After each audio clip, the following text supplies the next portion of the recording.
அனைவருக்கும் காலை வணக்கம். நேற்று இரவு பெஞ்ச மழையில் நம்முடைய வாழை மரத்தில் இருந்த ஒரு வாழைப்பூ கீழே விழுந்துடுச்சுங்க. இது தரை தோட்ட பூக்கள். அப்படியே முருங்கைக்கீரை பாருங்கள். இது நம்ம வீட்டு கீரை இல்லைங்க, என்னுடைய எதிர் வீட்டில் நேற்று மழை பெஞ்சதுனால அந்த முருங்கைக்கீரை எல்லாம் அப்படியே சாஞ்சிடுச்சு. காம்பவுண்டுக்கு எதிரில் அப்படியே போய் பறித்து வந்துட்டாங்க.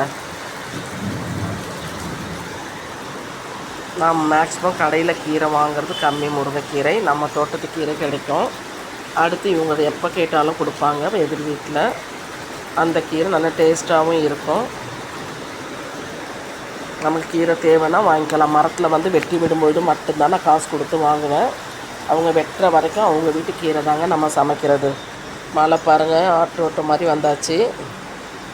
அப்படியே பாருங்கள், நம்ம அடினியம் பூக்கள் மழையில் ரொம்ப சந்தோஷமாக இருந்தாங்க. அவங்கள கூழ் படுத்துறதுக்காக அப்படியே கொஞ்சம் மலை துளியை எடுத்து நான் ஊற்றுனாங்க. ஆசையாக இருந்தது மழையை பார்த்தோன்னே. மலை துளியில் விளையாண்டுட்டேன். அப்படியே